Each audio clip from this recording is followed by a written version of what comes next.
Alikho elishona lingenazo ezalo yamkela ke nazi ezihamba phambili. Uzille ukhankasele iDA eThekwini bavelile abasolwa kwelokushisa abalishumi kanti kuhlolwe olwezindlu emthonjaneni. Lezi zindaba ze1KZNTV zifundelwa uSiyabonga wakaduma nina bezulu edume esandlwane siyakhuleka.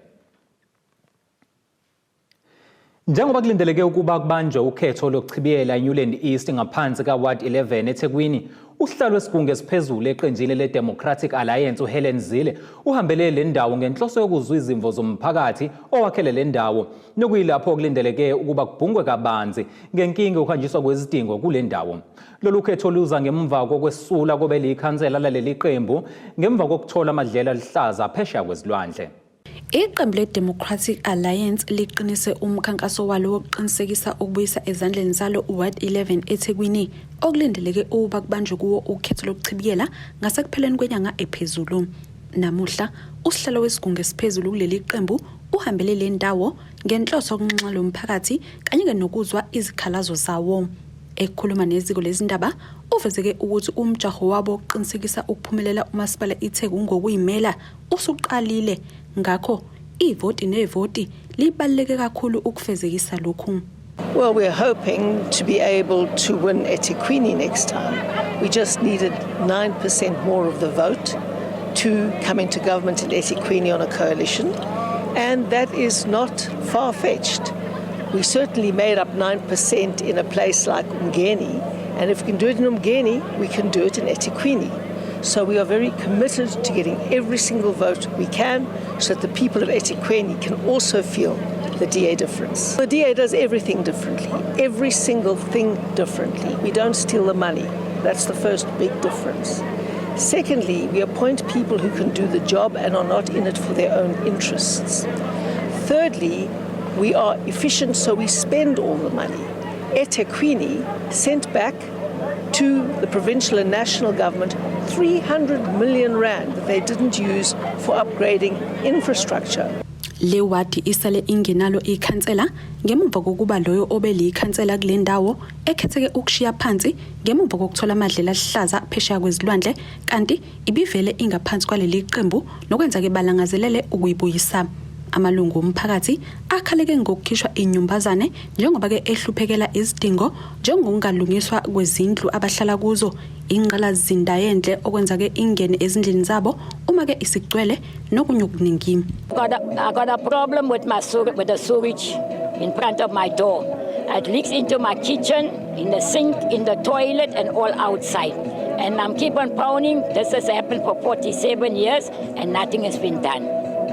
Kwenzeka ukuthi le drain block kuthathe mhlawumbe a whole 2 months bangezanga bakamasipala babefikile bafike babuke bathi bazohlola emva kwalokho bashaya iswapho sabahamba kodwa thina imali siyayikhokha la kunokubandlululana manje sebarivese inakho i-apartheid bayenza ukuthi bona njengoba i-ANC sebange belungu thina semnyama.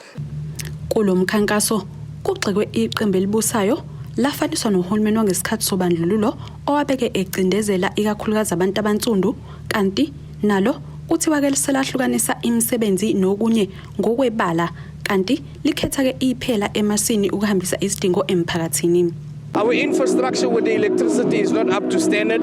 We continuously having high voltage outages soon after load shedding, which is not making the situation easier. Most importantly, we got a major sewerage issue. We're actually on the verge of doing a sewerage campaign. Hopefully when the new budget has been approved within our municipality, we can do high levels of campaigning with regards to sewerage because people's health is starting to be affected. Well, you know, with us only having 59 councils, it's a huge challenge in order for us to get our voice across quite strongly. And when we try and implement certain concerns, it becomes a major challenge in order to get granted in our ward. KWABALISHUMI.1KZNTV kubikuntombi khona mvubu eThekwini. Lihlahlile icala labalisa abathatha abasola ngokungqongqisa indlu kushona abantu abali-13 laba bavele kafishane enkantolo eMantshi eMgungundlovu kanti babhekene noxhaxha lwamacala okubalwa ukubulala ukuzama ukubulala kanye nolokushisa umuzi nempahla phakathi. Basola kwisigameko esenzeke endaweni yasemsunduze Sweetwaters eMgungundlovu nokuyilapho kwazakala khona imibiko ngabantu abashiswa nendlu bashona kanti ke isibalo salokhu sikhuphuke njalo. Amaphoyisa aveze ukuthi basola ke ukuthengiswa kwezidakamizwa kuleli cala. Bavelile namhlanje inkantolo yemantshi eMgungundlovu abalisa abathathu abasolwa ngokushisa babulala abantu abayi-13. Laba baboshwe ngeledlule ngesigameko esenzeka ngenyanga eyedlule endaweni yaseMsunduzi eSweetwaters eMgungundlovu.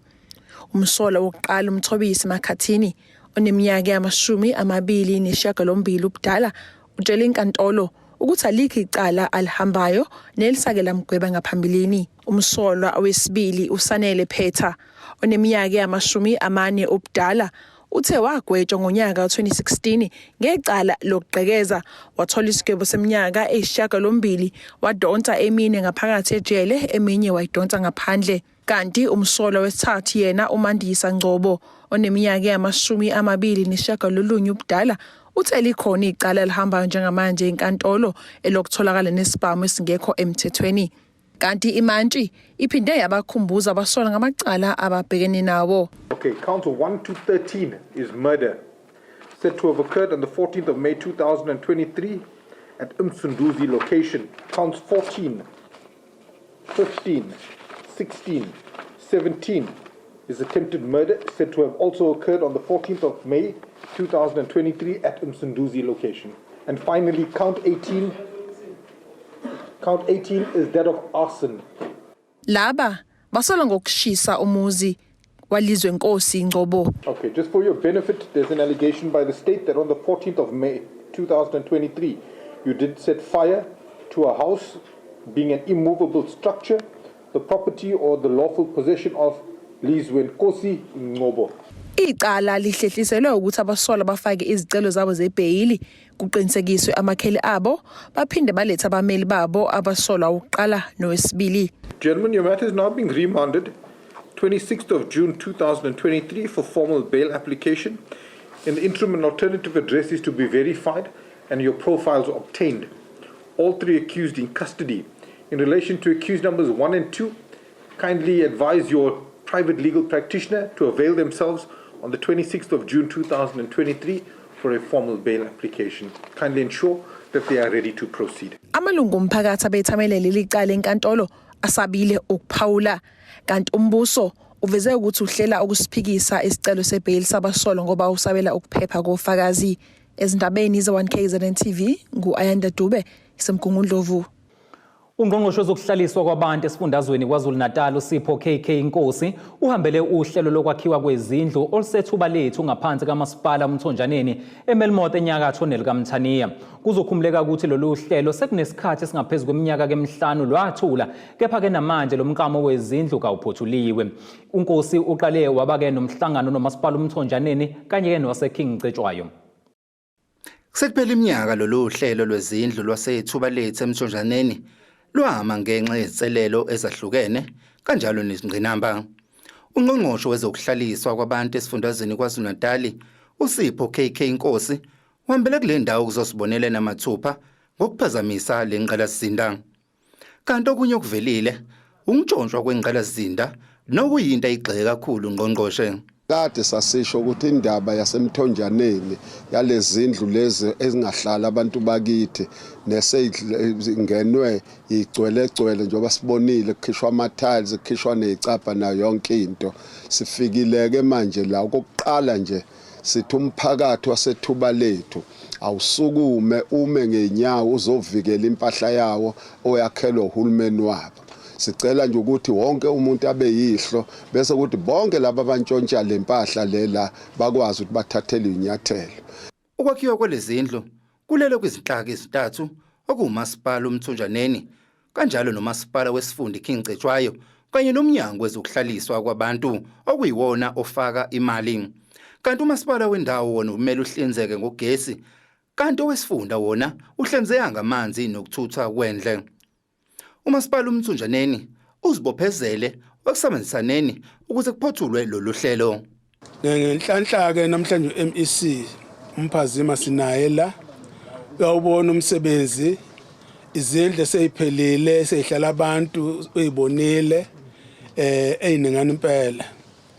Cishe zizonke zo242 bezothi ingxenye sele le eseduze komgwaqo oyibona kahle umoya ulondi ngapha kwa right wakho noma uma uqhamuka uLondi ikwa left umonakalo omkhulu kuzona ngoba abantu bayivandalize bantshontsha ama-tiles bantshontsha yonke into necapha amawindi kodwa sesethembileke osukwini namhlanje ukuthi uzositakula umphazima ngoba sebebaningi o-MEC befika behambe zingapheleli. Kanjalo nomasipala wesifunda iKingcetshwayo nawo uzibophezele ekutheni kuphothulwe izindlu njengoba zikhona seziphothulwe ngakwenye ingxenye. Ukufakazela okade kureportwa umhlonishwa ungqongqoshe namhlanje ukuthi i-district njengoba yenzile ne-local izimisela ukuqhubeka nokugijimisa ingqalasizinda ezolelekelela ukuthi umphakathi lo okufanele uthole izindlu engapha njengoba sibonile esayidini ngale izindlu ezo-240 zokuqala zinawo amanzi zinawo i-storage e-connected. Sithi-ke njengomasipala waseKingcetshwayo sizogijimisa ekuthenini isite leli ngapha noma ingxenye ngapha nayo iwathole laba services ukuze sik-achieve lokho. Sizoku-achieve ngokuthi okwesikhashana sizothembela kwi-borehole osekupruvekile ukuthi inayo i-capacity yokusinikeza amanzi anele ukuthi umphakathi ongapha ungawathola amanzi. Lezi inhlaka ziqale zavalelana kumhlangano odonsa amahora amabili uqhamuka nesixazululo zokuba kuphothulwe lolu hlelo lwezindlu oselidonse iminyaka lungapheli. Ezindabeni ze1KZNTV kubikuthi abantu maphumulo emthonjaneni. Usomlomo womkhandlu umvoti uNothando Dlamini usechazile izinsolo zongeyilandeli imiyalelo yenkantolo yokuba ke ahlalisa umhlangano wamakhansela. Lokhu kuza ngemva kokuthi ke lo masipala usube sematheni kamumva nje kulandela ke ukuthi amaqembu aphikisayo ezame ukuketula umeya kanye nosomlomo walomkhandlu ngevoti lokungabethemba ubuholi babo. Usomlomo uthi akawuhlalisanga umhlangano kepha ke walandela umyalelo yokuba ke kulindwe usuku olwabekwa yinkantolo kuba ke kuyoqulwa ngalo. Usomlomo womkhandlu umvoti uzichithile izinsolo zongalandela imiyalelo yenkantolo wokubehlalisa umhlangano wamakhansela. Lokhu kulandela emva kokuba lo masipala usube sematheni kamumva nje kulandela ukuthi amaqembu aphikisayo efuna ukuketula ubuholi ngevoti kodwa ukho umhlangano usuke waba impumelelo. UNoluthando Dlamini esithangamini sezindaba ukubeka kwacaca ukuthi indlela izincwadi ezazibhalwe ngayo zokucela imihlangano bezingekho emthethweni. Indaba iqale ngomhla ka-16 kuMarch 2023 la kwangena khona imotion eyayine-petition yamakhansela u-16 eyayicela i-special council meeting. Bayiletha-ke ababezithunywa ngayifunda ngase ngibuka ama-loopholes kuyona ngase ngibaphendula ngoba ama-standing rules and orders ethu njengomkhandlu athi kufanele bafake imotion bese usomlomo ebuka ahlalisa umhlangano noma respond. Ngaphendula-ke kuleyo motion yabo ngaphendula ngomhla ka-18 uyena uMarch.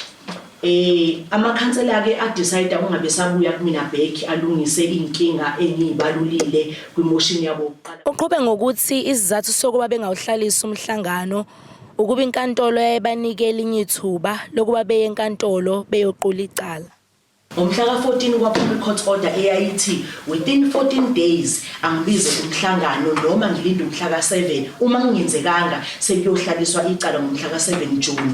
Ngokubuka-ke lo-advisor abamele sibasebenzisayo bathi asiyeke i-court order njengoba injalo ngoba isinikeze elinye ithuba lokuthi siyohlala ngomhla ka-7 isiyoxoxwa indaba. Khona manjalo uveza ukuthi banikele enkantolo eMantshi ngosuku lwalimisiwe kepha ummangala kafikanga kanti usotswebhu we-ABC uLindokuhle Zondi uthi inkantolo yabavuna ngalo lolo suku. Ngomhla ka-7 kuJune sasibuyela enkantolo la sasiyokhulumisa i-court order yethu yokuqala esasiyitholile. Inkantolo ke isivunile yazivezela ukuthi irulnisi isahleli njengokunjalo. Lokhu kwakuchaza ukuthini ke naye? Kwakuchaza ukuthi usomlomo kumele ubize umhlangano ngoba ya-affirma i-court order yokuqala neyesibili. Abameli bethu baze sebembhalela kusomlomo mhlazane zu-8 kuJune kuona lonyaka ophezulu. Bemkhumbuza ukuthi kumele awubize umhlangano kodwa ke lokho akwenzekanga. Zithi zihamba nje lezo mhlakazi kube sekuba khona ukuthi ngomhla ka-30 kuMay i-majority of amakhansela abhala i-new motion ayihambisa ngomgodo ofanele ukungena kwa-records iye kubo bonke abayinhlaka ezifanele. ngomhla ka7 kuJune ubhaleliwe futhi uMM sekuthiwa ke MM ngoba usomlomo uhlulekile ukubiza umhlangano. Now awudlale indima yakho ke nayo usomlomo uMM angazange ke azayidlala. Ezindabeni ze1KZNTV kubika uThobeka Dladla ngisemvoti. Ake sigwinyamathe sihlangabezana kanjani masibuye ezitolo.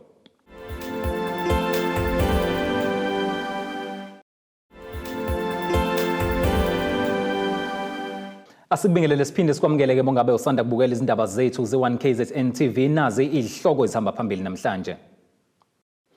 Uzille ukhankasele iDA eThekwini bavelile abasolwa kwelokushisa abalishumi kanti kuhlolwe olwezindlu emthonjaneni.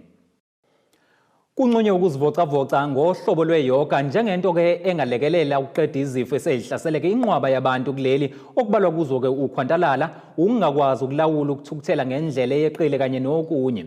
Lokhu ke kudalelwe olisekela kaNgqongqoshe omnyango wezempilo kuleli uDokotela uSibongiseni Dlomo ngesikhathi ke kugujwa usuku olubizwa nge-International Day of Yoga eThekwini. Ukwanda kwezigameko zokubulawa kwabesifazane nezingane, izingxabano emphakathini kanye nokuzibulala kwabantu ngezinye zezinto ezidala ukuba ke kukhuthazwe umphakathi ujwayele ukuzivocavoca njengendlela ke yokusiza ukuhluza ingqondo. Ukuzivocavoca ngohlobo lweyoga kuthathwa ke njengento engalekelela ukubhekana nezifo ezahlukene okufaka phakathi ke ukhwantalala nokunye. Ngiyithanda ngoba ine-discipline, inokuthi uhleleke ngisho empilweni, inokugudluza nokuqhelisa kakhulu kangaka izifo ezingaba zikhona empilweni yomuntu ngoba la uzothola ne-discipline yokuthi ukhunjuze ukuthi nakho ngasukudle nakho ngasungakudli. Lento yokuvuka uzinikeze uku-exercise kanje kuyadedisa nezinkinga esemqondweni. Asisithole isikhathi sokuthi nje kube nokuba wedwa ukuhlela ukuthi konje uhlela ukuthi ibe njani lempilo yakho. Ukhohlwe abanye baseceleni kwakho. Impilo yakho izoba yinde, izoba yinhle uma ngenza ukuthi nokuthi uma ngingakwenza ukuthi nokuthi. Njengoba umhlaba wonke ububungaza usuku i-International Day of Yoga, inhlangano isifananda World Peace Foundation isingatheke uhlelo lapho kufundiswa ngokubaluleka kwalokhu. Sekungokwesishiyagalolunye lenhlangano iba nesithangamiso sokuyivocavoca kanti kujwayele ukuba sihanjelwe nangomntwana okwaphinda angene inkosi uma ngosuku Buthelezi kanye nondunankulu wesifundazwe iKwaZulu-Natal.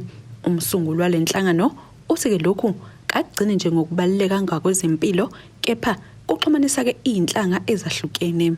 We are reaching out to the communities for them to promote yoga and also the communities to practice yoga because it helps them, especially in trying times like this, coming back from the COVID-19 pandemic. We've seen how the breathing problems, so yoga plays a major role, even in breathing. And when we look at the gokos at home, they suffer with swollen legs and they have back problems.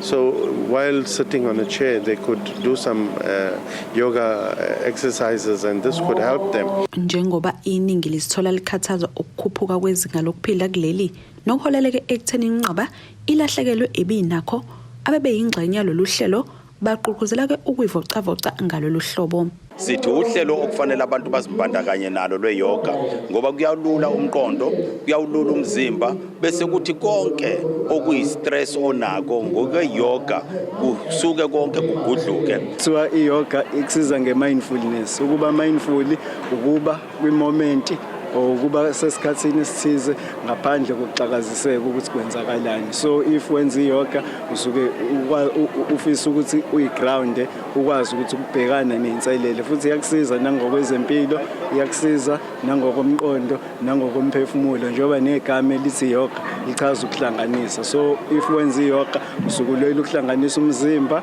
umphefumulo kanye ezindabeni ze1KZNTV kubikuntombi khona Mvubu eThekwini. Lo obizwa njengenkosi yakwaMthethwa eNembe eMandeni enyakatho nelikaMthaniya uThokozani Fanozi Mthethwa nozichaze njengozalwa endlini enkulu yenkosi uDingiswayo uthi kakagaqele sona isikhundla sokuhola isizwe sakaMthethwa engxoxweni ekhethekile neziko lezindaba emva komcimbi wokuvuselelwa kwempepho. uNyambose kukuvezile ukuthi ke ngokokuzaleka kolibo lomndeni vele ufanele-ke kuba inkosi yesizwe sakaMthethwa nokushiya imibuzo kwabaningi kwazise likhona ibamba bukhosi uJeremiah Mthethwa kwesakaMthethwa empangeni. Endaweni yaseNembe eMandeni ngaphansi kobukhosi bakwaMathonsi enyakatho nelekaMthaniya kulapho kuzinze khona obizwa ngenkosi yakaMthethwa ophinda akhulekelwe ngokuthi bayede kuyena uThomas Thokozane kaFanuzi kaKanyana kaGubhuza kaMyomo kaMngoye kaDingiswayo. uNyambose ubenza umcimbi wokuvuselelwa kwempepho kanjalo nokubuthwa kwebutho lezinsizwa. Ngokwesinto wenza lokhu ngosuke inkosi noma ke eyisilo.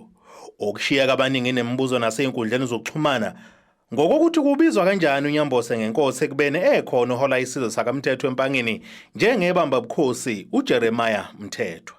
Iziko lezindaba libe selimbuza umbuzo ukuthi ke kwenzeka kanjani lokhu. Inyama iyavuka ugqokweni. Mina ngingokadingiswayo, ngingowendlu enkulu kadingiswayo.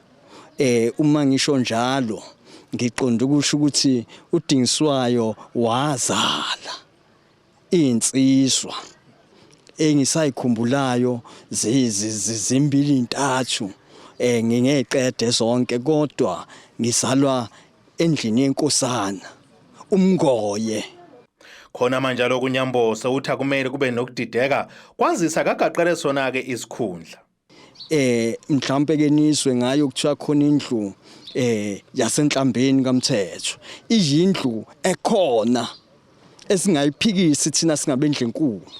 Indle eqondile leyo kodwa ingencane ngoba uKhayi wabathatha wafaka ngaphansi kaJob ukuthi Jobe njengoba usendlini enkulu uzalo kaMthethwa laba abasebenza ngaphansi kwesandla sakho. Uthe sekhotheme uJobe kwadinga ukuthi kuthathwe uGodongwane onguDingiswayo.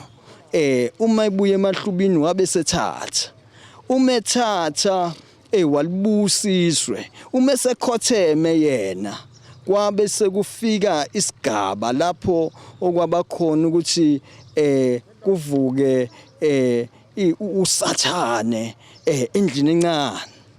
Wawuvuka ke kwenye insizwa kule yandle encane eyakwazi ukuthi ihube uMngoye ifuna ukumbulala. Wabaleka ke uMngoye wazofika kuleli laseMandeni phisha ukuthukela ehujwa uMondise ngoba ukugulele lento iyafunwa. Imikufunwa mengabe kuhlala abantu belokhu bethi wena uyinto ethile. Befika futhi bethi wena uyinto ethile ngeke uzukushintshe lokho. Ngoba hayi ukuthi uthatha into yomunye umuntu ukhuluma ngento yakithi asifunele lutho futhi lwesizwe labantu nokuthi noma sifuna ubukhosi balapha sifuna ubukhosi balapha sizokhuluma ngokwethu ngempepho yethu. Lo mcimbi ubuhanjelwe nowengumengameli wezwe uJacob Zuma nomholi weUDM uJenene Bantu Bonke Wolomisa. Ezindabeni ze1KZNTV kubi kuphilana kaMzimba uyidelele bafakozana kaCebe khulu ngikwagqilaza amadoda eNembe eMandeni. Inkosi yesizwe sakwaBiyela obuke enyakatho nelikaMthaniya inkosi uphiwa inkosi Biyela uthi abantu abenza imisebenzi emihle emphakathini kumele behlonishwe besaphila ngoba ke kusuke sekuyizo ukubahlonipha ke bengasekho. Inkosi uBiyela isho lokho engxoxweni neziko lezindaba le1KZNTV kuqhubeka ke umcimbi nokuyilapho bekuhlonishwa khona iciko lomculo kaMaskandi uSipho Khoza owaziwa kakhulu ke ngelika12 namankentshana. Lo mculi ke uhlonishwa kakhulu emculweni kaMaskandi kanti ke lo mcimbi ububanjelwe emzini wenkosi khona obuka.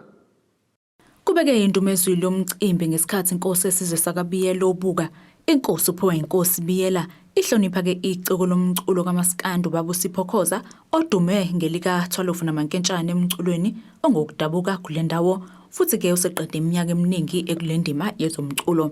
Inkosi yesizwe ibongeke iqhaza lakhe lokukwazi ukuhlanganisa abantu ngomculo. Simbukaza nje ngoba usenesikhathi wenza lo msebenzi kuswela ngabo 1964 kuze kube manje.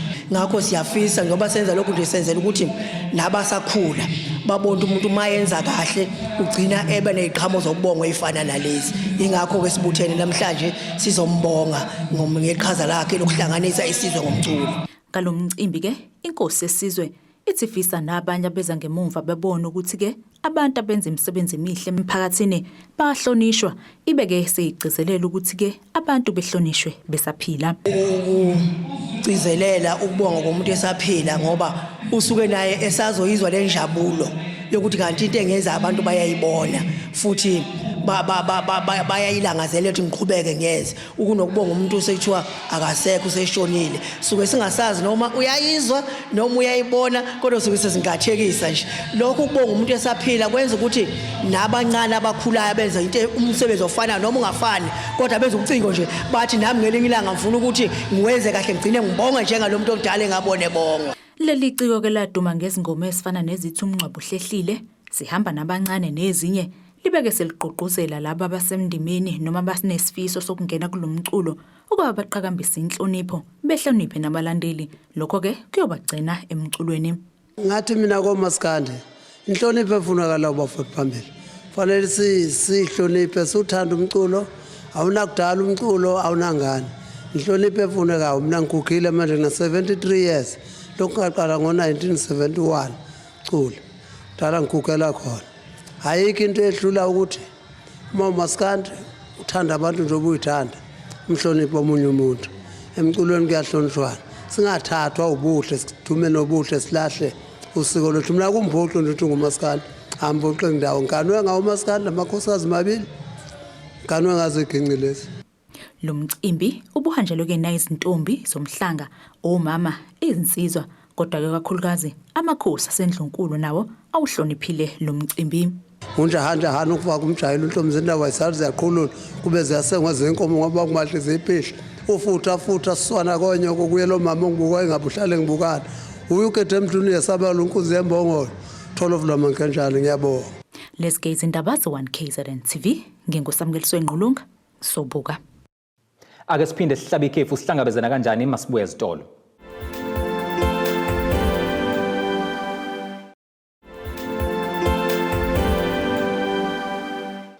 Nina bakahlavana Bhulumlile Ndulinde bobaso Mantshonga benoqelemana sikubingelele siphinde sikwamukele mungabe usanda kubukela izindaba zethu ze1KZNTV yamukela ke nazi izihloko esifolo sangazo namhlanje. Uzille ukhankasele iDA eThekwini bavelile abasolwa Kwelokushisa abalishumi kanti kuhlolwe olwezindlu emthonjaneni. Ake sikubhekele ngosini yezomnotho.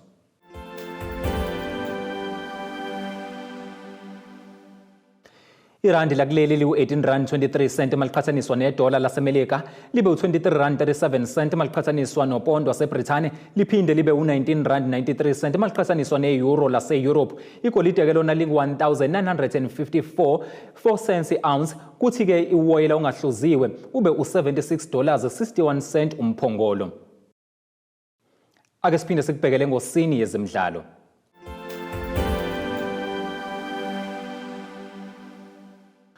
Umqeqeshi weBafana Bafana Hugo Bruce uthi uzosebenzisa ke imidlalo yokuhlungela indebe yomhlaba ka2026 engolwezi ukuhlola kokugcina ke iqembu athemba ukuthi ke uzojabulisa ngala abathandi bebhola likanobhutshuzwayo baseningizimu Afrika kwi-African Cup of Nations okuyi-AFCON ngamafuphi nengoma singano onyaka ozayo. Lo mqeqeshi waseBelgium usho kanjena nje usize iBafana Bafana yanqoba ngamagoli amabili kwelilodwa kwiMorocco emidlalweni ke kaGroup K ngomgqibelo kweyokuhlungela ke AFCON ese-Ivory Coast ngonyaka ozayo. Ake sikubhekele isimo sezulu.